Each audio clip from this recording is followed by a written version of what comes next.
32-year-old man was reported dead at Ngaini Bar along Mirema Drive in Nairobi. Sijui kama ni mimi peke yangu, but hiyo CCTV footage ya Amos Harun Maina hajatoka kwa akili yangu tangu nione. I think tumeona hiyo CCTV footage huyo journalist Amos Harun Maina. Nimekuwa nikijiuliza maswali mengi sana kuhusu society. A few days ago at a local joint along Mirema Drive, a tragedy occurred. 32-year-old Amos Maina Harun lost his life at this joint. The cause, according to an autopsy report done at the Kenyatta University Teaching and Referral Hospital, reported as poisoning.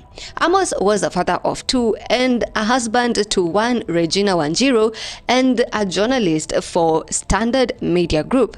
His death has not only sent shockwaves and shivers across the nation, but has also raised more questions that keep arising even after the release of CCTV footage taking us through his last moments at the local joint known as Ngaini Club along Mirema Drive. Amos Harun collapsed and died at Ngaini Bar along Mirema Drive in Nairobi on Sunday, November 16th, 2025, and a new video footage recently emerged revealing new details surrounding his passing, capturing his last moments. According to the footage, the journalist arrived at the bar around 4:18 p.m. on Sunday, the 16th of November 2025.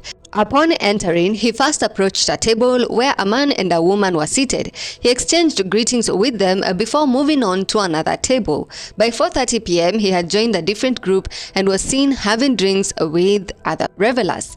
At 4:54 p.m., a lady came over to his table. They spoke briefly, after which she left the club. A little later, Maina walked toward the pool area and spent some time playing there at around 5:42 p.m. 3 minutes later, at 5:45 p.m., he went back to his table, took a sip of his drink, and then returned once more to the pool section. At 5:18 p.m., he was seen interacting with a lady seated in the club. By 5:23 p.m., he had left two women he had been conversing with for about 5 minutes. During this interaction, he did not take any drinks. At 7:47 p.m., Amos ordered another drink. By this time, the club had almost emptied out, with only a few revelers remaining. The drink was delivered to the table before he sat down. The woman who brought it later joined him, and shortly after, a second woman also came over and took the drink. At 7:56 p.m., the first lady stepped away from the table.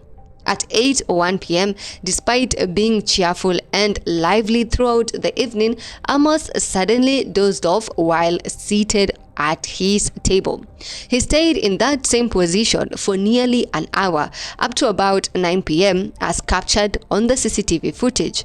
The most alarming moment comes at 9:22 p.m. when his neck abruptly drops backwards. 3:19 anamuita mtu kwa kinywaji. Saa inayobadilisha hatima yake inakuja saa 3:22 usiku. Ghafla shingo ya Amos inateleza nyuma na kuanguka. Inabainika kuwa huo ndio wakati Amos alifariki ghafla akiwa tu ameketi.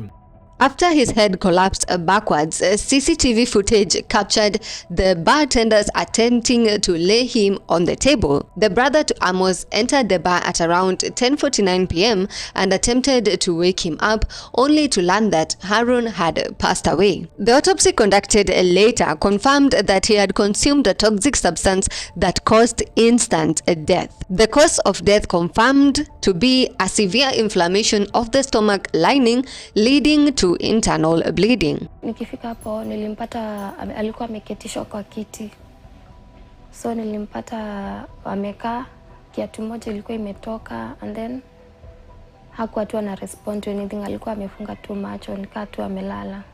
A post-mortem conducted at the Kenyatta University Referral and Research Hospital indicates that the journalist may have been poisoned to death. It is expected that DCI detectives will be releasing a toxicology report this week, specifically 2nd December, which is tomorrow, and hopefully this report will answer some of the questions that have been arising. As I mentioned before, this is a case that has not only sent shockwaves and shivers across the nation, but has also raised too many questions, and people are hoping that the toxicology report will at least answer some of these questions. The bar owner spoke to the media and said they would have absolutely no reason to harm Amos, as he was one of their best customers. Now the question is, what do you think? Let us know in the comment section. Talk to us, engage with us, let us hear your thoughts, and of course stay tuned, stay updated right here on BNN for more stories and for more updates.